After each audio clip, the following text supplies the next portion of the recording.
네, 반갑습니다. 오전에 말씀에도 많은 은혜 누리셨죠? 예, 오후에 마가복음의 말씀을 통해서 우리가 다 또 한번 함께 은혜를 나눠보고자 합니다. 오늘 마가복음의 말씀은 8장 22절로 26절의 말씀을 우선적으로 보도록 하겠습니다. 마가복음 8장 22절로 26절의 말씀, 신약성경 67쪽입니다. 벳세다의 이름에 사람들이 맹인 한 사람을 데리고 예수께 나와 손대시기를 구하거늘 예수께서 맹인의 손을 붙잡으시고 마을 밖으로 데리고 나가사 눈에 침을 뱉으시며 그에게 안수하시고 무엇이 보이느냐 물으시니 쳐다보며 이르되 사람들이 보이나이다. 나무 같은 것들이 걸어가는 것이 보나이다 하거늘 이에 그 눈에 다시 안수하심에 그가 주목하여 보더니 나아서 모든 것을 밝히 보는지라. 예수께서 그 사람을 집으로 보내시며 이르시되 마을에는 들어가지 말라 하시니라. 아멘. 자, 오늘의 본문의 말씀은 비교적 짧은 말씀인데요. 8장에서부터 계속해서 이제는 이방 땅으로 넘어와서 4천 명을 먹이시는 놀라운 사건을 벌이시고 내가 이렇게 출애굽한 나의 백성들을 먹이는 여호와 하나님이다라는 것을 보여주셨습니다. 이게 이제 칠병이어의 기적 사건을 통해서 보여주시고요. 그 다음에 이제 바로 다시 유대 땅으로 넘어오셔서 달마누다에 넘어오셔서 바리새인들로부터 표적을 보여달라고 구하고 있습니다. 그러면서 예수께서는 이 바리새인들과 헤롯의 누룩을 주의하라고 그렇게 엄히 경고를 하셨습니다. 그런데 이 어리석은 제자들이 이 말이 무슨 말인지를 알아듣지 못하고 우리가 떡 가져오는 걸 잊었기 때문에 떡이 없음이로다라고 예수께서 그러기 때문에 예수님이 이렇게 바리새인들의 누룩과 헤롯의 누룩을 주의하라고 얘기했다라고 수군거리고 있습니다. 예수님이 참다 폭발하셨죠. 너희는 눈이 있어도 보지 못하고 귀가 있어도 듣지 못하느냐 하면서 제자들을 강하게 몰아세우십니다. 영적 소경에 빠진 것입니다. 그리고 나서 이제는 벳세다로 가십니다. 벳세다에서 오늘 맹인을 고치는 사건이 이제는 우리에게 보여지고 있습니다. 왜 예수께서 제자들에게 보지 못하고 듣지 못한다라고 강하게 혼내신 후에 맹인을 고치시겠습니까? 제자들이 곧 바로 이 영적인 소경, 맹인이기 때문에 그렇습니다. 제자들은 정작 자신들이 맹인이었음을 알지 못하고 있는 것입니다. 예수는 육체적인 맹인보다는 영적인 맹인인 제자들을 고치고 싶었던 겁니다. 그래서 계속 제자들을 다니면서 이렇게 말씀을 하셨는데 정작 제자들은 그 의미가 무엇인지를 알지 못하게 된 것이죠. 바리새인의 누룩과 헤롯의 누룩이라는 건 뭐였습니까? 그것은 바로 이들에게 있는 예수를 거역하는 완악함, 포로시스라고 제가 말씀을 드렸습니다. 이 포로시스로 인해서 결국은 이 포로시스라는 완악함이 예수를 거절하는 이 완악함이 결국은 제자들의 마음에 깊이 들어감으로 말미암아 이들은 이 완악함으로 예수를 팔게 될 것이고 예수가 십자가를 지고 이 땅에서 숨을 거두시는데 어느 정도 역할을 할 수밖에 없는 그런 운명을 갖게 되었다라는 것이 마가의 전체적인 큰 맥락입니다. 오늘 벳세다라는 것은 애초에 예수께서 배를 타고 가라고 했던 곳이었습니다. 오병이어의 기적 사건 끝에 바로 앞장에 넘어가시면 6장 45절에 오병이어의 기적 사건 끝에 바로 제자들을 독촉하셔서 항해를 해서 넘어가라고 한 곳이 바로 어디였습니까? 45절에 보면 벳세다로 가게 하시니 벳세다로 가라고 예수가 재촉을 했습니다. 그런데 이 바다는 어떤 바다입니까? 우리가 아까 거라사에서 보셨지만 돼지 2,000마리의 귀신이 붙어서 바다에 몰살된 아주 무서운 처음에 항해 때와는 비교할 수도 없는 너무나 무서운 그런 바다였습니다. 거기에 예수 없이 홀로 제자들만 떠서 내밀렸던 그런 항해였습니다. 제자들은 예수께서 명하신 대로 벳세다로 갔을까요? 못 갔을까요? 못 갔지요. 53절에 보면 건너가 게라사렛 땅에 이르러 대고 벳세다로 가게 하셨는데 이 영적으로 어두웠던 제자들, 믿음이 없던 제자들, 이 제자들은 결국은 이방 땅으로 건너가지 못하고 게네사렛 땅으로 다시 후퇴하고 말았습니다.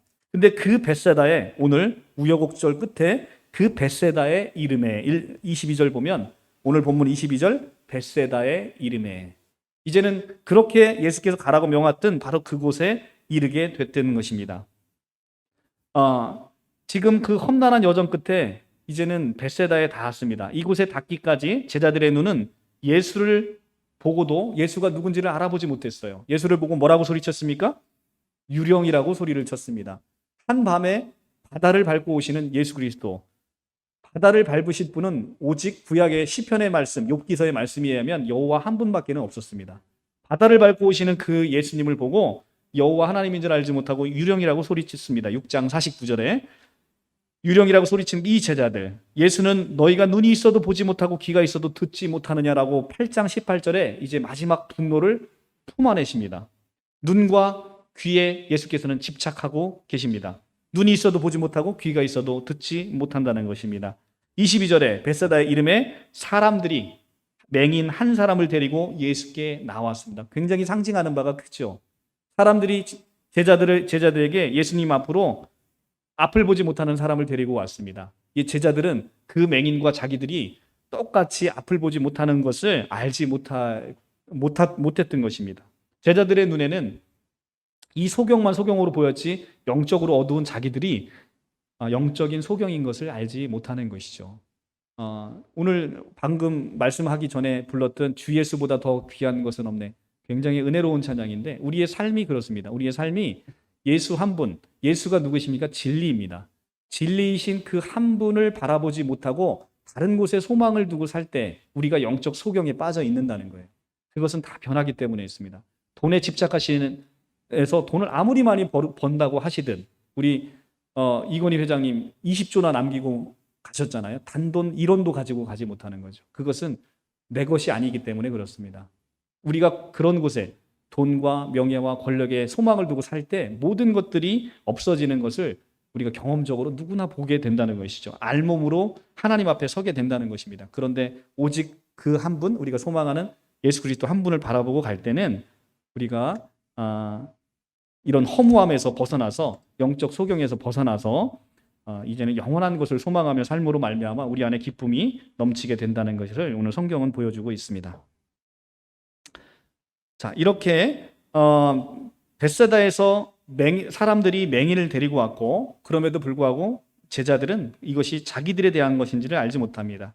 이것이 이 제자들에게 영적인 맹인을 보여줌으로 인해서 예수님은 계속해서 제자들을 치유하고 싶었던 것입니다.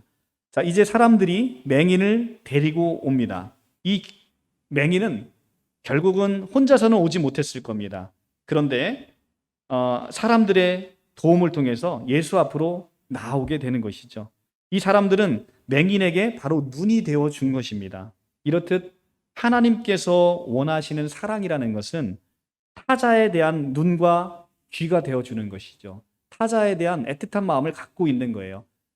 내가 아닌 다른 타자에 대해서 눈과 귀가 되어주는 것. 그것이 필요한 사람에게 눈과 귀가 되어주는 것. 이것이 바로 하나님의 사랑이라는 것입니다. 이 하나님의 사랑 앞에 바로 기적이라는 것이 이제는 생기게 되는 것입니다. 예수께서 손을 대시기를 그들은 간청을 했습니다. 그리고 예수께서 드디어 만짐과 그 치유의 그 사건을 이제는 버리시고 계신 겁니다. 이들은 애당초에 여기 오기 전에 예수님에 대한 소문을 들었을 거예요. 예수님이 만지기만 하면, 그리고 또 사람들이 예수의 옷깃에 손만 대기만 하면 기적이 일어난다는 소문을 들었을 것입니다. 그래서 예수의 만짐을, 손을 대어주기를 그렇게 구했던 것이죠. 이것이 바로 복음의 소리입니다. 이 복음의 소리를 듣고 나서 복음의 소리를 듣는 자가 마음문이 열려서 예수께 나오면 이런 기적, 우리 인생의 기적이 벌어진다는 것이죠. 우리 인생의 기적이 뭡니까? 삭개오 같은 우리가 바로 구원받은 것. 세상에서 가장 많은 죄인인 우리가 의로움을 입은 것, 의인이 되었다는 것. 이것이 바로 이거보다 더 놀라운 기적이 어디 있겠습니까? 그런 기적을 늘 체험하고 있음에도 우리는 우리의 삶 속에서 계속 표적을 보여달라고 요구하는 바리새인의 모습을 우리 안에서 계속 발견하고 있다는 것이죠. 자, 소경의 꿈은 애초부터 빛을 보는 게 소경의 꿈이었습니다. 그런데 만물을 밝혀줄 그 참빛, 바로 예수 그리스도가 그 소경 앞에 이제 서 있게 되는 것입니다. 어떻게 그 일이 벌어졌습니까? 바로 타자에 대한 사랑을 가지고 있는 그 사람들의 도움으로 이런 놀라운 기적의 단초가 제공이 됐다는 것입니다. 데가볼리에 살고 있던 귀먹고 어눌한 자, 7장 31절에 나오는 그 기먹고 어느한 자의 소망은 뭐였습니까? 바로 소리를 내는 거였습니다. 근데 소리이신 예수께서 그에게 소리를 주셨지요. 소리를 어떻게 주셨습니까? 우리가 찬양 가운데 했던 에파다 하시면서 소리를 주셨습니다. 오늘 이제는 소리를 주신 예수께서 참 빛으로 오셔서 이제는 소경에게 무엇을 줍니까? 빛을 주는 거예요. 보는 것을 봄을 준다는 것이죠. 이제는 소리가 되신 예수께서 참 빛이 되셔서 소경에게 빛을 선물해 주신다는 겁니다. 23절에 예수께서 맹인의 손을 붙잡으시고 마을 밖으로 데리고 나가사.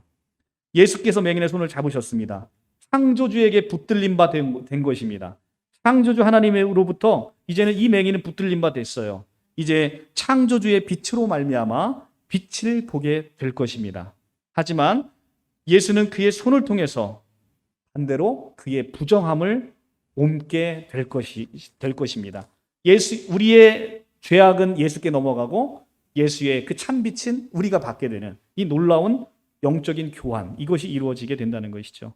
그럼에도 예수께서는 그의 부정함이 자기 손에 옮음에도 불구하고 그의 손을 덥석 잡고 마을 밖 한켠에 조용한 곳으로 가셨습니다. 이제 그 맹인과 하나님 한 분이 단독으로 서 있게 되는 것입니다. 하나님 앞에, 하나님의 현현 앞에 이 맹인이 혼자 우뚝 서 있는 것입니다. 얼마나 떨리고 두려운 순간이신지 여러분들이 한번 상상을 한번 해보시기 바랍니다. 우리도 언젠가는 이렇게 거룩 앞에, 하나님 한 분의 거룩 앞에 이렇게 홀로 서 있는 때가 분명히 온다는 것입니다. 죽을 때 같이 손잡고 죽는 사람 없지 않습니까? 우리는 반드시 혼자 이렇게 벌거벗은 채로 이 하나님 한 분 앞에 거룩하게 서 있는 날이 시시각각 우리에게 다가오고 있다는 것입니다. 이것을 우리가 늘 생각하고 망각할 때 세상 것에 소망을 두고 살아가는 사람들은 참 안타까움을 우리가 품을 수 있는 거예요. 먼저 그 은혜를 누리고 그것이 준비된 사람에게 있어서는 그것이 준비되지 않은 사람이 너무나 불쌍하고 안타까움을 우리가 보게 되는 것입니다. 23절에 이제 홀로 마주 서 있는 그 맹인에게 예수께서는 눈에 침을 뱉으시며 그에게 안수하시고 무엇이 보이느냐 물으십니다. 자, 우리가 따라한다고 침을 뱉으면 된다 그랬어요? 안 된다 그랬어요? 네, 사람 얼굴에 침 뱉으면 우리는 큰일 납니다. 귀시야되게 한 대 맞습니다. 이것은 창조주 하나님의 거룩이니까 가능한 것입니다. 예수 창조주의 내면 깊숙해서 생성된 그것이 몸 밖으로 나와서 하나님의 침이 이제는 피조물에게 들어간 것입니다. 창조주와 피조물의 놀라운 연합이 시작된 것입니다. 그 순간 암흑 같고 칠흑 같았던 깜깜한 어둠은 물러가고 이제 그 눈에 빛이 들어가게 되는 것입니다. 그리고 그에게 안수하십니다. 이 당신의 권능의 두 손으로 그 맹인을 접촉하심으로 치유하시는 것입니다. 성경에서 손은 권능과 권위를 상징합니다. 이제 하나님의 권능이 하나님이신 예수의 손끝에서 대심으로 말미암아 이제 그 맹인에게 임하게 되는 겁니다. 하나님의 권위와 권능이 임하심으로 당연히 보이게 되겠죠. 물으십니다. 무엇이 보이느냐?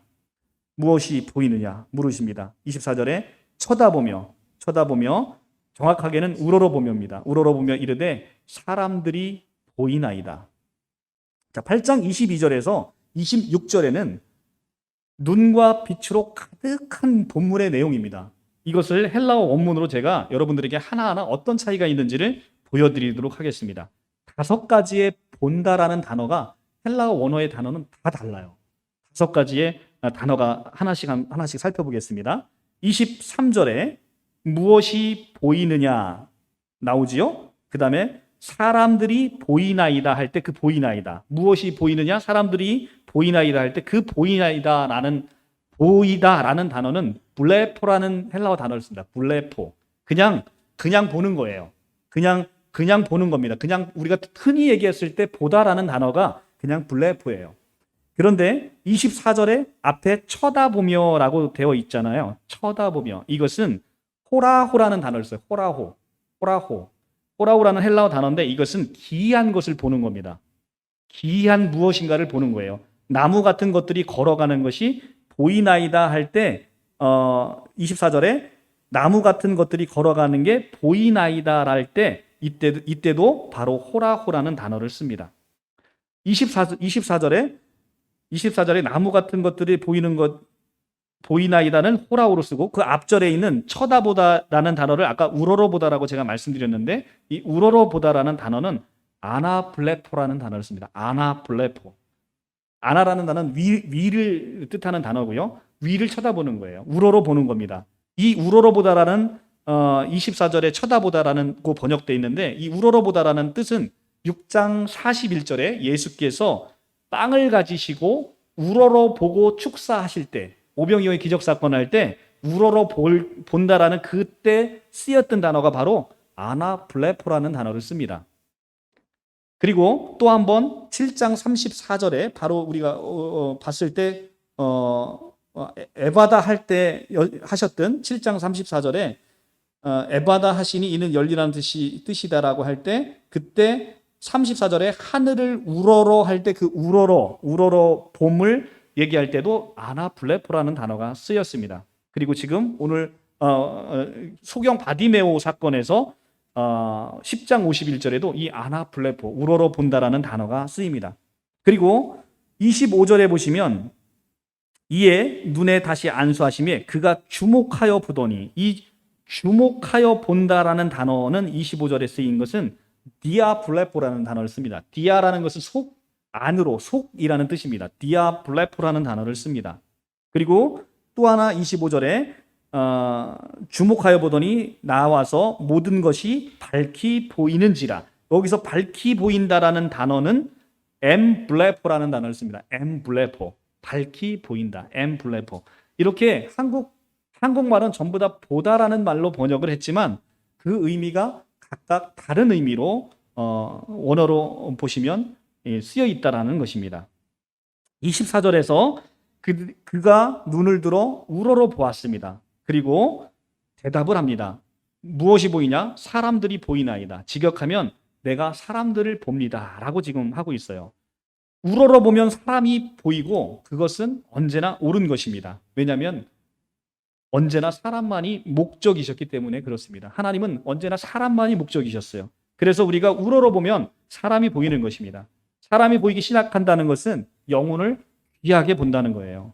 우리도 사람을 우러러 봐야 됩니다. 우리를 사람을 우러러 봐서 항상 나보다 낮게 여기는 것이죠. 우리가 사람을 하나님께서 귀히 여기는 사람을 우리보다 낮게 보는 것은 그것은 심각한 하나님에 대한 도전인 것이죠. 하나님이 귀하게 여긴 것을 우리가 사람도 귀하게 봐야 된다는 것이죠. 이 돈을 보거나 사람을 수단으로 봐서는 절대 안 된다는 것입니다. 언제나 그 사람의 안에 있는 예수 그리스도를 보면 모든 사람이 귀하게 보이는 것이죠. 하나님의 나라는 이렇게 사람과 그 사람 안에 영혼을 바라봐 주는 것입니다. 이것이 하나님이 우리에게 바라시는 것이죠. 사람을 볼 때 그 영혼에 있는 깊은 그리스도를 보는 거예요. 이것이 하나님께서 우리에게 바라시는 것입니다.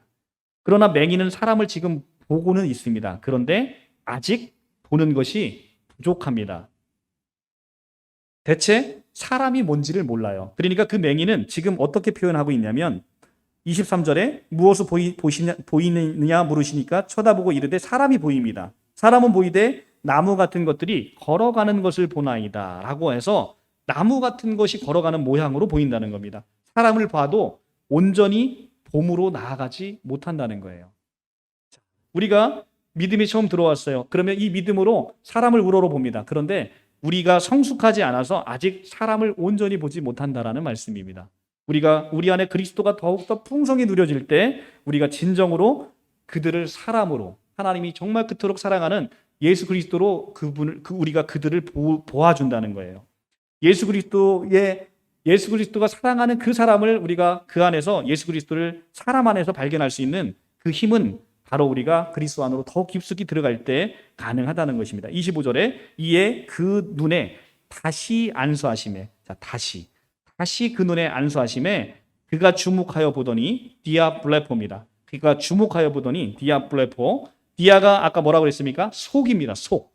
그 안에 있는 걸 봐야 되는 거예요. 그 안에는 뭐가 있습니까? 사람 안에는 바로 우리의 전부이신 예수 그리스도가 그 안에 있지요. 그러니까 디아블레포, 그 안의 것을 보면 이제는 온전히 나와서 모든 것이 어떻게 보입니까? 밝히 보이는 거예요. 엠블레포. 이제는 우리가 그 안을 들여다보면 그 안에 모든 것이 예수 그리스도가 보임으로 말미암아 사람의 모든 본질이 보이고 사람의 정체성이 보이고 그리고 그와 함께하는 예수 그리스도와 연합된 모습으로 보임으로 말미암아 사람이 귀하게 느껴지는 거예요. 모든 사람이 한 영혼이 천하보다 귀하다라는 얘기가 그래서 보이는 것입니다. 이건 우리의 노력으로 되지 않습니다. 우리가 영혼을 아무리 긍휼히 여기려고 해도 긍휼히 여겨지지 않는다는 거예요. 인간이 그렇게 악하기 때문에 그렇게 될 수 없다는 겁니다. 그런데 우리 안에 예수가 충만히 누려지고 그리고 상대방에 있는 예수가 보여질 때 그 디아블레포를 할 때 우리가 그 안에 있는 것을 볼 때 바로 엠블레포 모든 것이 밝히 보인다는 것입니다. 예수를 주목하니 세상의 모든 것이 이제 밝히 보이는 것입니다. 우리도 이렇게 예수를 바라볼 때 세상의 모든 이치가 밝히 보이게 되는 것입니다. 이제는 사람도 밝고 세상도 밝습니다. 마음이 밝으니 얼굴도 밝습니다. 내면은 주의 은혜로 밝고 천지는 주의 영광으로 가득한 것을 우리가 볼 수가 있습니다. 만물이 밝으니 이제는 어둠이 물러갔습니다. 맹인은 예수의 지극한 치유로 나음을 입었습니다. 그러나 본문에서 제자들의 존재는 전혀 나타나지 않습니다. 영적인 맹인의 제자들은 대체 언제 치유를 받을 수 있겠습니까? 소경 상태는 제자들이 보지 못함을 상징적으로 보여주고 있습니다. 따라서 베세다의 소경 치유 이야기는 제자들이 눈을 떠야 할 당위에 대한 은유적인 메시지를 아주 잔뜩 담고 있습니다. 자, 본문은 에바다에 열린 그 귀머거리와 어눌한 자를 고치신 이야기와 아주 닮은 꼴 이야기로 전개되고 있습니다. 첫째는 그 에바다 이야기는 갈릴리 호수 7장 31절에서 벌어지고 이것은 벳세다에서 지금 벌어지고 있습니다. 그리고 그 사람들을 따로 데리고 가서 하나님이신 신의 현현 앞에 오로지 홀로 서 있도록 그렇게 만듭니다. 그리고 예수께서 침을 뱉어서 하나님과 피조물의 연합을 이루어내십니다. 그리고 나서 그들을 치유하시고 아무에게도 이르지 말라 하시고 또 오늘 본문은 마을에 들어가지 말라라고 금명을 하시는 이야기로 아주 상당한 이 구조적인 일치를 보여주고 있는 그런 본문으로 끝나고 있습니다. 자, 이렇게 해서 벳세다에서 맹인을 고치시고 이제는 오늘의 이제 하이라이트 말씀 베드로의 고백 사건에 관한 이야기로 넘어가게 됩니다. 예수와 제자들이 빌립보 가이사랴 여러 마을로 이제는 나가서 소문을 듣습니다. 그리고 이제는 그렇게 제자들을 질책하고 그다음에 맹인을 고치신 예수님이 도대체 어떤 분인지에 대한 예수님의 정체가 비로소 27절부터 밝혀지기 시작하는 것입니다. 오늘 그 말씀은 두 번에 걸쳐서 말씀을 잘라서 볼 것입니다. 말씀이 너무 할 얘기가 많기 때문에 두 번에 나눠서 이번 주와 다음 주에 보도록 하겠습니다. 이번 주 말씀을 일단 읽어보도록 하겠습니다. 27절에 예수와 제자들이 빌립보 가이사랴 여러 마을로 나아갈새 길에서 제자들에게 물어 이르시되 사람들이 나를 누구냐 하느냐 제자들이 여짜와 이르되 세례 요한이라 하고 더러는 엘리야 더러는 선지자 중에 하나이다. 또 물으시되 너희는 나를 누구라 하느냐 베드로가 대답하여 이르시되 주는 그리스도시니이다 하고 이에 자기의 일을 아무에게도 말하지 말라 경고하시고 31절 인자가 많은 고난을 받고 장로들과 대제사장들과 서기관들에게 버림받아 죽임을 당하고 사흘 만에 살아나야 할 것을 비로소 그들에게 가르치시되 드러내놓고 이 말씀을 하시니 베드로가 예수를 붙잡고 항변하매 예수께서 돌이키사 제자들을 보시며 베드로를 꾸짖어 이르시되 사탄아 내 뒤로 물러나거라 내가 하나님의 일을 생각하지 아니하고 도리어 사람의 일을 생각하는도다 하시고. 자, 오늘의 이 베드로의 고백 사건은 마태복음에도 나오고 마가복음에도 나옵니다. 그런데 누가복음에는 이 대목이 싹 다 통째로 빠져 있습니다. 마태복음에는 오늘의 본문이 굉장히 아름다운 고백으로 그려져 있어요. 근데 오늘 마가복음은 본문이 굉장히 짧은데 앞서 있는 모든 것들의 분위기 그리고 오늘 본문이 지나서 앞으로 이어지는 분위기를 보셔야 오늘 본문의 정확한 이해가 여러분들이 말씀을 그 분위기 안에서 이해가 될 수 있습니다. 오늘 삭개오 본문도 누가복음 15장부터 계속해서 19장까지 이어지는 본문 안에서 읽어내야 그 의미를 여러분들이 이해하셨듯이 오늘 본문도 마찬가지입니다. 앞에서부터 제자들의 계속되는 실패, 그리고 제자들이 예수가 누군지를 모르는 상황, 그리고 앞으로도 예수가 누군지를 알지 못함으로 말미암아 12 중에 하나가 예수님을 팔아버립니다. 이 상황까지 나아가는 이 상황 아래서 이해하셔야 본문의 내용이 제대로 보이게 된다는 것입니다. 자, 같이 한번 오늘 살펴보겠습니다. 27절. 벳사다에서 출발해서 북으로 내달아서 이제는 헬몬산 기슭 파니아스의 땅 가이사라 빌립보에 이르게 된 것입니다. 27절. 길에서 길 위에 서 있는 것입니다. 27절에 나갈새 길에서 제자들에게 물어 이르신 겁니다. 자, 여기서 길이 나옵니다. 길이 굉장히 중요한 의미를 가지고 있어요. 여기서의 길은 두 가지 길 중에 하나를 선택해야 하는 기로에 놓여 있는 그 길을 얘기하고 있는 것입니다. 그래서 오늘 예수님께서는 십자가로 나아가고자 하는 그 길을 선택하시고 제자들은 그 길을 막는 이 두 가지 첨예한 길에서의 대립에서 놓여 있다는 것을 여러분들이 생각하시고 말씀을 보시면 이해가 될 것입니다. 길 위에 섰습니다. 이 길 위에 서면 내가 어디서 와서 어디로 가는지 물음이 떠오르게 되어 있습니다. 가도 끝이 없는 게 바로 우리네 인생길이라고들 합니다. 살아가는 모든 것이 미완의 여정입니다. 이제 길에서 예수는 자신의 정체를 묻고 이를 말하려고 하고 있습니다. 그리고 그 길은 바로 고난의 길이고 십자가의 길이고 모든 인류를 구원하는 길이지만 아주 험난한 길입니다. 그렇지만 그 길을 가고자 하신 것입니다. 예수의 이 결심과 반대로 제자들은 반대의 생각을 하고 있죠. 제자들을 포함해서 유대인들은 어떤 메시아를 원했습니까? 정치적 메시아를 원했어요. 로마 군병들을 한꺼번에 다 무찔러주고 우리에게 모든 평화와 이제는 해방을 갖다 줄 정치적 메시아, 우리를 잘 먹고 잘 살게 해줄 그 왕, 그 힘 있는 왕을 원했던 것이죠. 이 두 길이 너무나 다른 길인데 오늘 바로 이 길 위에서 예수께서 물어보시는 겁니다. 27절, 사람들이 나를 누구라 하느냐? 예수님은 소문이 궁금한 겁니까? 아니면 평판이 두려운 겁니까? 대체 무엇을 알고자 제자들에게 이 말을 던지셨을까요? 예수는 사람들의 생각을 묻습니다. 사람들이란 어차피 다양하여 통일된 의견을 갖지 않습니다. 그렇기 때문에 사람들이란 익명이어서 자신의 결례를 책임지지 않고 내뱉습니다. 그래서 제자들도 가벼운 마음으로 대답을 합니다. 그냥 자기에게 들렸던 얘기를 전해주면 되는 거예요. 어떻게? 그냥 세례 요한이라고 하던데요. 어떤 사람은 엘리야라고 하던데요. 더러는 그냥 선지자 중에 하나라고 이렇게 얘기를 합니다. 라고 가볍게 제자들은 자기가 들은 것을 예수님에게 말해줍니다. 이번에는 예수께서 제자들의 생각을 묻습니다. 이제 사람들의 생각을 묻는 게 아니라 27절에 사람들이 나를 누구라 하느냐 이렇게 물어보는 게 아니라 이제는 29절에 너희는 나를 누구라 하느냐, 이제 제자들의 생각을 묻습니다. 너희는 나를 누구라 하느냐. 이 음성에는 비장함이 배어 있습니다. 이 비장함 속에는 진정 어린 물음이 메아리 되어 남아 있습니다. 너희도 사람들과 같은 생각이냐? 너희는 대체 날 누구라고 하느냐? 라고 비장한 음성으로 되묻습니다. 남의 이야기인 양 건성으로 대답했던 제자들이 화들짝 놀랐습니다. 정신이 번쩍 들었죠.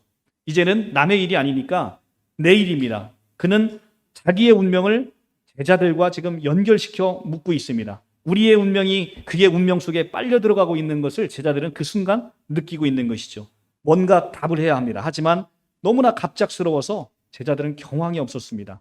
그래도 세상에서 배척받고 권세자들에게 박해당하는 저 구약의 선지자들의 운명은 우리 예수님에게는 가당치가 않다라고 제자들은 생각했을 거예요. 왜냐하면 그들은 구약의 선지자들은 너무 처참했기 때문에 그들의 선지자의 모습은 우리 예수에게는 가당치 않을 것이다, 이렇게 생각을 했을 것입니다. 더욱이 얼마 전에 헤롯 안티파스에 의해서 참수당한, 목이 그냥 덜렁 떨어져서 죽어버린 세례 요한, 이 세례 요한과 같다라는 세간의 평은 우리 예수님에겐 도대체 어울리지 않을 것이다. 우리 예수님이 그런 운명으로 갈 거라는 것을 이야기해서는 안 될 것이다. 우리 예수님이 그렇게 가서는 안 될 것이다 라고 제자들은 생각했을 것입니다. 제자들 앞에 놓여있는 바로 이 예수, 도대체 제자들은 뭐라고 대답을 해야 될지 아주 깊은 생각에 잠겨 있습니다. 당신의 능력과 사람들의 반응을 보면 그런데 제자들은 쉽게 예수가 누군지를 알 수 있었을 거예요. 사람들에게 사나운 귀신을 쫓아냈지요. 그리고 지독하게 병든 자들을 건강하게 고쳐줬습니다. 완전히 죽은 자를 다시 살려내기도 했습니다. 헤아릴 수도 없는 군중들에게 적은 빵으로 엄청나게 배불리 먹고 많은 양을 남겼습니다. 천하의 소경도 눈을 띄웠습니다. 말씀 한마디 한마디가 전부 다 권세가 있고 동작 하나가 초월적인 권능을 가지고 있는 이분. 사람들은 이분의 열광을 했습니다. 그런데 제자들은 오늘 이분이 누군지를 대답하기가 참으로 어려웠습니다. 세례 요한까지 이르는 비운의 선지자들이라는 것은 결코 예수님의 운명이 될 수가 없습니다. 한낱 예언자의 굴레가 어찌 예수의 그 영험한 권능에 얽매일 수 있겠습니까? 예수는 제자들에게 세례 요한의 운명이 돼서는 안 되는 그런 사람으로 제자들에게 인식이 됐던 것입니다. 길 위에 예수 앞에는 이 12사람이 둥그렇게 서 있었습니다. 하지만 성격 급한 베드로가 이제는 한 걸음 나서서 자신의 손으로 가장 빛나고 영광스러운 관을 예수님에게 씌워드리고 싶어서 한 발 나와서 이제는 자기 고백에 꽃망울을 터뜨립니다. 뭐라고 고백합니까? 당신은 그리스도이십니다. 라고 대답을 합니다. 주는 그리스도이십니다. 라고 고백을 합니다. 자, 우리가 그렇죠. 예수는 그리스도이십니다. 예수는 하나님이십니다. 그런데 오늘 마가복음의 본문에서는 아멘 하면 안 되는 거예요. 예수는 이 길을 거부하셨기 때문에 그렇습니다. 지금 베드로는 정말 이 고백을 통해서 위대한 복음의 인증을 역사에 길이 남기고 싶었을 거예요. 그런데 적어도 마가복음 안에서는 이 고백으로 말미암아 베드로는 완전 역적이 되고 조금 있으면 예수님과 멱살 잡고 싸웁니다. 그런 사태가 벌어집니다. 마태복음 안에서는 이 베드로의 고백은 정말 역사에 위대하게 남을 아름다운 고백이에요. 지금 마태복음 16장 16절에서 이 고백을 모든 그리스도인들이 하고 있잖아요. 주는 그리스도이시고 살아계신 하나님의 아들이라는 이 베드로의 고백을 우리가 하고 있지 않습니까? 그런데 마가복음에서는 전혀 다른 얘기를 하고 있습니다. 자, 베드로가 이제 고백의 꽃망울을 터뜨리면서 당신은 그리스도이시니라 라고 29절에 얘기를 합니다. 주는 그리스도이시니라. 그런데 이 말을 들은 최고의 타이틀을 받으신 예수 당신의 마음은 어땠을까요? 이제는 예수가 베드로에게 답할 차례입니다. 베드로는 자기가 위대한 고백을 하고 의기양양했을 거예요. 그리고 아주 예수님의 행복한 대답을 마태복음처럼 기대했을 겁니다. 그런데 웬걸 예수님의 얼굴이 순간 잔뜩 일그러졌습니다. 너무도 심히 일그러져서 낯빛도 변하고 고뇌의 표정이 극단적인 분노로 바뀌어서 30절에 얘기를 하십니다. 이에 자기의 일을 아무에게도 말하지 말라 경고하시고, 이 말씀을 한국어 번역 성경으로 보면 예수님이 극도로 분노한 모양이 보이지가 않아요. 이게 이에 자기의 일을 아무에게도 말하지 말라고 경고하시고 할 때 이 경고하셨다라고 번역되어 있는 헬라어 원어는 에피티메이센이라는 단어를 씁니다. 이 에피티메이센이라는 단어는 우리가 예전에 예수님이 사탄을 저주할 때 봤던 에피티마오의 3인칭 단수 직설법이에요. 예수님이 사탄을 저주할 때 썼던 에피티마오라는 3인칭 단수 직설법이 지금 그 직설법으로 베드로에게 지금 얘기를 경고하시다라는 단어는 바로 저주하다라는 단어의 의미인 거예요. 마가복음에서 예수께서는 귀신에게 극단적인 저주를 퍼붓을 때 바로 이 단어를 쓰셨다는 겁니다. 한번 몇 개만 찾아보도록 할게요. 1장 25절. 마가복음 1장 25절.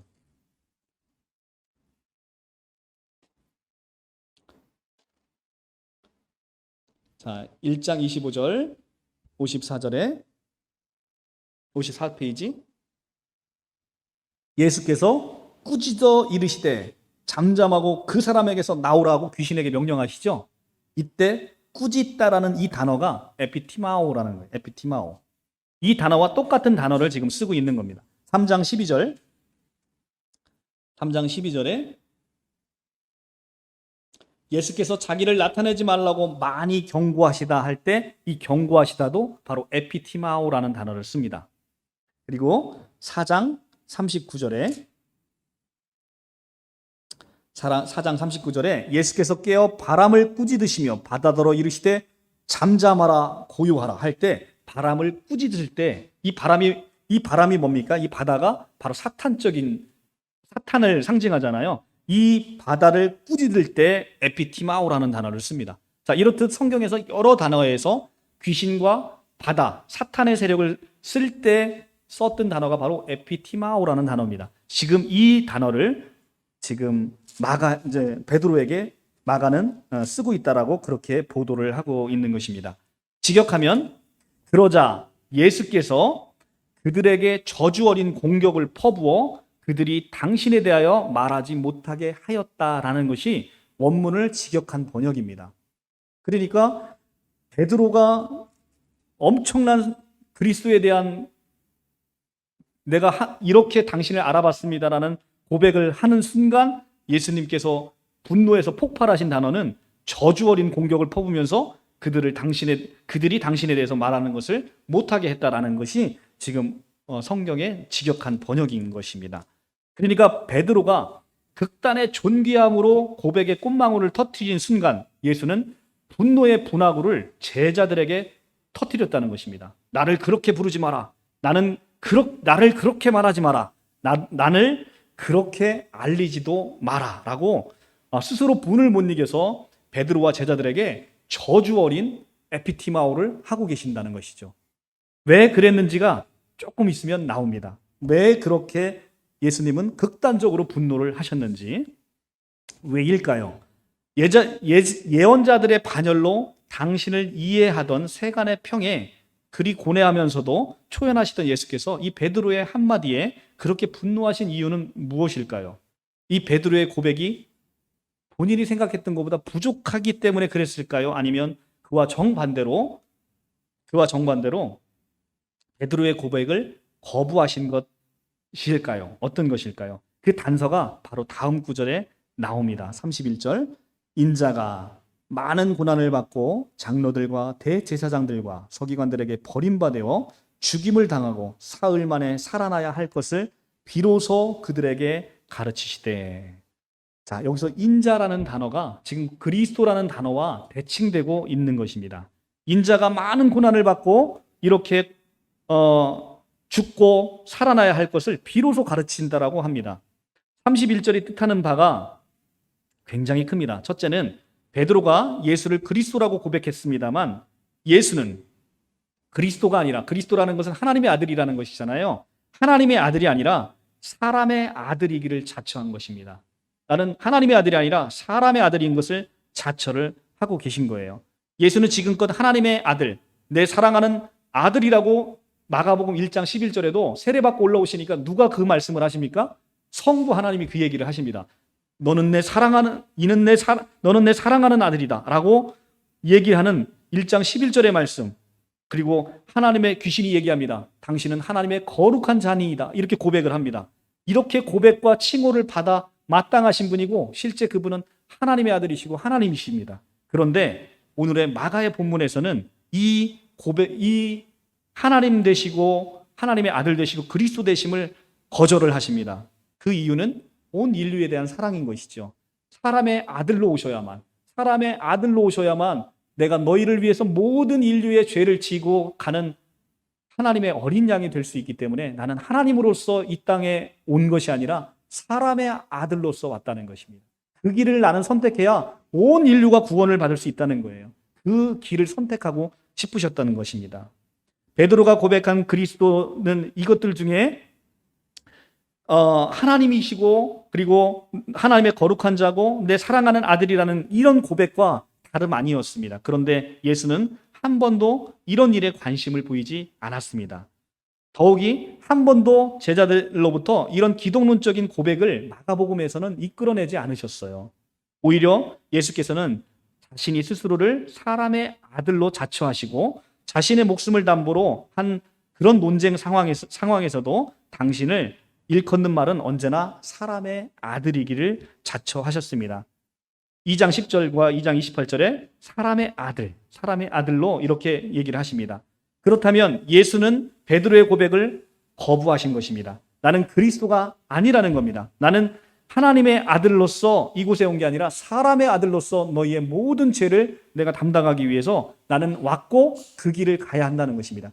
그것이 지금 8장 31절에 자기가 순환예고, 이것을 우리가 신학적으로 순환예고라고 하는데 첫 번째 순환예고를 이 대목에서 가장 위대한 고백을 받는 그 순간에 순환예고를 제자들에게 하게 된 것입니다. 너무나 멋지죠? 인간의 가장 아름다운 고백 속에 이제는 순환예고를 통해서 이제는 인간을 위한 길을 선택하신 예수 그리스도. 두 번째는 예수는 그리스도의 권능과 영광을 택하지 아니하고 사람의 아들이 당할 고난을 지금 예고하고 있습니다. 사람의 아들이 많은 고난을 받고 장로들과 대제사장들과 서기관들에게 버림받아 죽임을 당하고 사흘 만에 살아나야 하리라. 그는 실존적으로도 직면한 것도 운명적으로 당하게 되는 모든 것이 모두 권능과 영광이 아니라 하늘에서 주는 권능과 영광을 실존적으로 운명적으로 받아들여야 하는 게 아니라 이제는 버림받고 죽임을 당하는 어린 양이 되어야 하는 것을 운명적으로 지금 나는 그 길을 선택하겠다라고 얘기를 하는 것입니다. 그래서 오늘 서두에 27절에 어디서 그런 논쟁을 합니까? 바로 길에서. 이제 길은 두 가지 길이 있는 거예요. 나는 내가 사람의 인자의 아들로서 온 인류의 죄를 질 것이냐, 아니면 정말 이 제자들과 유대인들이 원하는 대로 내가 정치적 메시아가 돼서 그냥 그 당시에 로마 군병만 쓸어버리고 이들의 정치적인 메시아가 되느냐. 이 두 갈의 길에서 예수는 바로 전자의 길, 온 인류를 구원하는 그 길을 가고자 하셨던 것이죠. 그것도 장로들과 대제사장들과 서기관들, 곧 왕과 같은 시대의 권력자들에게 당할 고난을 선택하게 됐다는 겁니다. 사람의 아들 예수는 세상에서 배척받고 마침내 세상의 권세자들에게 죽임을 당하게 될 것입니다. 그렇다면 엘리야나 세례 요한처럼 예언자들의 운명을 지니고 있다 함이 옳지 않겠습니까? 당신을 향한 세간의 평판이 오히려 그것이 옳았던 것입니다. 제자들은 세간의 평가는 우리 예수님에겐 가당치도 않아라고 했던 바로 그 운명이 결국 세례 요한의 그런 운명이 예수님의 운명으로 받아들여지고 예수님은 그 길을 선택하셨다는 것이죠. 당신의 고난을 예고하시는 이 말씀과 관련해서 31절 초입과 32절 상반절은 예수님의 입장에 대한 중요한 단서를 제시를 합니다. 여기 나오는 순환 예고는 당신의 생애와 사역 전체를 통틀어 마가에서 처음 표명한 예수님의 의지였습니다. 예수는 일단 베드로와 제자들을 제압한 후에 당신의 고난을 예고하기 시작했습니다. 31절에 당신의 고난을 한번 예고한 후에는 이런 생각을 노골적으로 표명하십니다. 자, 이 32절에 보면 드러내놓고 이 말씀을 하시니, 여기서 드러내놓고라는 단어가 굉장히 중요합니다. 이것이 바로 베드로와 제자들을 극도의 흥분으로 몰아가면서 이제는 예수님의 멱살을 잡게 하는 바로 그런 것입니다. 보시면 32절에 드러내놓고 이 말씀을 하시니 베드로가 예수를 붙잡고 항변하매. 자, 먼저 베드로의 고백이 이 마가복음의 본문 안에서는 얼마나 귀신들의 고백과 비슷한지를 우리가 봐야 됩니다. 3장 11절 한번 볼까요? 3장 11절. 3장 11절. 3장 11절에 보시면 3장 11절 더러운 귀신들도 어느 때든지 예수를 보면 그 앞에 엎드려 부르짖어 이르되 당신은 하나님의 아들이니이다 하니. 자, 귀신들이 예수를 보고 하나님의 아들임을 즉시 알아봅니다. 그런데 오늘 베드로의 이 고백, 너희는 나를 누구라 하느냐는 하니까 주는 그리스도이시니다. 즉 하나님의 아들이십니다라는 고백이에요. 그러니까 귀신의 고백과 지금 베드로의 고백을 같은 선상에서 마가는 계속 놓고 있는 거예요. 그런데 예수님은 그 길을 저주하신 것이죠. 자, 32절에 이제는 드러내놓고 이 말씀을 하시니 베드로가 예수를 붙들고 항변하매. 이게 굉장히 중요한 단어가 여기 숨어 있습니다. 예수의 길과 입장을 확인하고 예수님이 드러내놓고 그 얘기를 하시니까, 이건 뭐 속으로 하는 얘기도 아니고 드러내놓고 그걸 하시니까 이제 베드로가 참을 수가 없었던 겁니다. 하여서 분연이 일어났습니다. 그리고 사람들이 당신을 기껏 예언자 축에 끼워 넣었을 때 우리는, 그리고 적어도 나 베드로는 당신이야말로 그리스도라는 최고의 영광스러운 칭호를 선사했건만 잘난 당신은 고작 죽임당하는 길을 택했다고 이렇게 하면서 강하게 흥분하고 예수께서 그 길을 선택하신 것에 대해서 굉장히 못마땅해 합니다. 베드로에겐 모든 일이 다시 주마등처럼 눈앞에 지나가고 있습니다. 그 순간. 왜냐하면 베드로가 예수님을 처음 만났을 때 어떻습니까? 당신을 따르라는 명령에 나와 형제들의 모든 삶을, 생활의 터전을 다 버리고 예수를 따랐습니다. 마지막에 10장 28절에 가면 베드로의 고백을 한번 볼까요? 10장 28절에 어떻게 고백하냐면 10장 28절에 베드로가 여짜와 이르되 보소서 우리가 모든 것을 버리고 주를 따랐나이다. 베드로가 이렇게 얘기합니다. 모든 걸 버리고 예수님을 따랐는데 자기 혼자만 죽겠다는 겁니다. 지금 자기 혼자만 죽겠다는 거예요. 여러분들이 한번 베드로의 입장을 한번 생각해 보실까요? 나는 평온하게 생활 잘하고 있었어요. 근데 어느 날 예수님이 오셔서 너 가진 거 다 버리고 나를 따르렴 해서 다 버리고 따랐어요. 근데 사실 버린 게 많지는 않아요. 보면 성경에 보면 그물밖에 버린 게 없어요. 그물밖에 버린 게 없는데 그나마 그죠? 그나마 이 세베대의 아들들은 배도 버렸어요. 근데 베드로는 배가 없었어요. 그죠? 그러니까 이 세베대의 아들들보다 버린 게 거의 없습니다. 그런데 모든 걸 다 버렸다고 얘기를 해요. 근데 모든 걸 버리고 예수님을 따랐습니다. 그리고 예수님도 뭐라고 말씀하셨냐면 너희가 영원토록 죽을 때까지 나와 함께 하자. 나랑 생사를 같이 하자. 그렇게 하고 제자들을 불렀습니다. 3장 14절 15절 말씀에 그렇게 제자들을 보내시면서 그렇게 말씀을 하셨어요. 그러니까 모든 것을 버리고 제자들이 따랐는데 이제는 예수께서 하시는 말씀이 이들을 헌신장처럼 버리고 혼자만 당신 길을 가겠다. 권능과 명예는 갖췄지만 아주도 지지리도 못난 자기의 스승이 돼버린 거예요. 이 제자들에게는 그런 지질이 못난 스승처럼 보이는 것입니다. 지금 예수님이.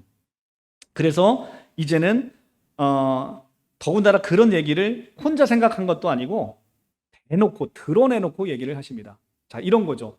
제가 여러분들한테 저를 믿고 따라오십시오 하고서 이제 우리 교회가 아름답게 설립됐어요. 근데 어느 날 보더니 야, 나 여기 교회 못 있겠다. 나 가야 되겠다 하면서 나 혼자 나 죽으러 나 가야 되겠다 하고서 가는 거예요. 지금 여러분들이 분노가 폭발하지 않겠습니까? 지금 바로 베드로 심정이 바로 그거예요. 예수님이 이 큰 뜻을 모르니까 여태까지 눈이 가리고 귀가 막혔잖아요. 예수님이 뭐하러 가는지를 모르는 겁니다. 예루살렘에 왜 가는지를 모르는 거예요.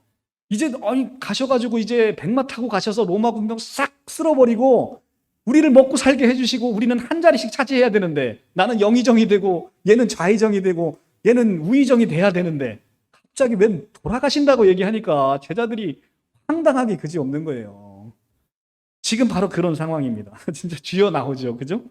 예, 그렇습니다. 그래서 이 순환내구에 극히 분노를 했습니다. 그래서 드러내놓고 이 말씀을 하시니 이제 베드로가 붙들고 항변하네. 여기서 항변하다라고 번역되어 있는 단어가 바로 에피티만이라는 단어예요. 에피티만.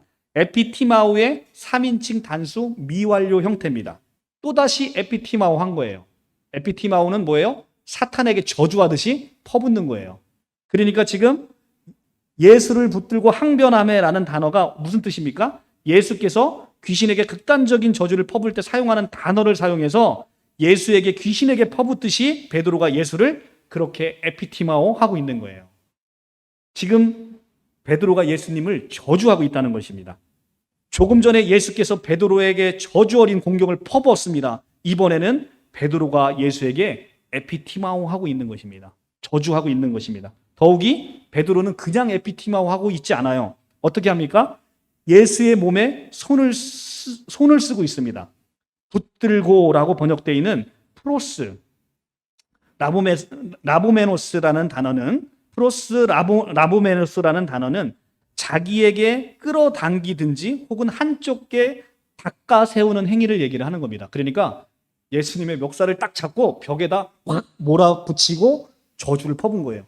이 인간이 진짜 혼자 죽겠다는 말이 지금 그게 말이 나와 하면서 막 몰아붙이는 그런 말인 거예요. 그러니까 법보다 주먹이 가까울 때 주먹을 써버린 것이죠. 지금 예수님을 한쪽으로 닦아 세운 것입니다. 그래서 말로 표현할 수 없을 만큼 감정을 이기지 못한 베드로의 모습을 여기서 보게 된 것입니다. 베드로의 손이 당신의 몸을 향해서 거칠게 지금 나아가고 있습니다. 순간에 예수를 잡아 붙들고 당신의 몸을 갑자기 당기면서 한쪽으로 닦아 세웁니다. 그리고 사탄을 대하듯 당신에게 마구 저주 어린 공격을 퍼붓고 있는 것입니다. 무엇이 베드로를 이렇게 미치게 했습니까? 당신의 입장을 전심으로 반대하며 예수 당신의 길을 온몸으로 저항한 그 이유가 바로 무엇입니까? 바로 32절 예수께서 드러내놓고 이 말씀을 하시니, 이 말씀이 뭡니까? 자기의 순환 예고, 십자가의 죽으심을 얘기하고 있기 때문입니다. 베드로가 그렇기 때문에 이 말에 극히 분노를 했던 것입니다. 순환을 향한 당신의 굳은 의지와 죽음에 이르는 그 길은 이미 예수에 의해서 선포됐고 이제는 드러내놓고 그 말씀을 하십니다. 이제 이 말씀은 십자가에 내가 죽어야 하고 이제 3일 만에 부활해야 되겠다는 것은 이제 복음이 돼서 이제는 모든 온 세상을 밝히는 그 말임에도 불구하고 이 말이 지금 베드로에게는 그렇게 분노를 치밀게 하는 그런 말이 됐던 것입니다. 베드로는 그 말씀에 맞서서 복음과 대결을 하고 있는 것입니다. 그 안에는 세상적인 자기 욕망이 가득 찬 저주였던 거예요. 아까도 얘기했지만 이건 비단 베드로만 얘기가 아니에요. 지금 12명이 둘러싸고 있는데 베드로가 수제자인 베드로가 지금 그 일을 하는 거예요. 12명이 똑같은 생각입니다. 예수님이 잘 되셔야 내가 좌의정과 우의정과 영의정이 되는데, 그죠? 세베대의 아들들이 지금 보시면 10장에 가시면 10장 35절에 가면 그 얘기가 나옵니다. 같이 볼까요? 10장 35절.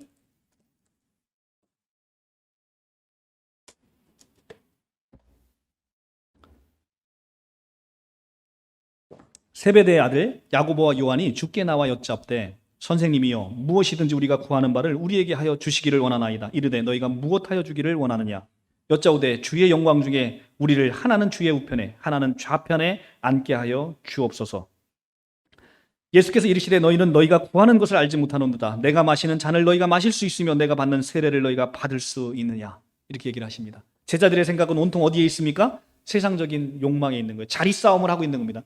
주의 오른편에 하나는 나를, 하나는 이 사람을 앉혀주십시오라고 하면서 세베대의 아들들이 자리 싸움을 하고 있는 거예요. 제자들의 모습은 이렇게 세상적인 욕망으로 예수의 가는 길을 지금 막고 심지어는 에피티마오 하고 있는 거예요. 멱살을 붙잡고 한켠에 몰아세우면서 예수님을 이렇게 저주하고 있는 것입니다.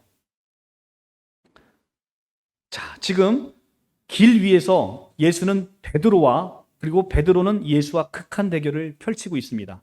세상에서 배척받고 권세가들에게 죽임 당하는 게 사람의 아들 예수의 맞을 운명이라고 그렇게 말씀하셨는데 그것을 놓고 지금 극한의 대립을 이어가고 있는 것입니다. 그 능력과 권세를 가지고 그렇게 비참하게 살아감이 얼마나 어리석은 선택이냐. 이 예수를 설득하고 싶은 거예요, 제자들은.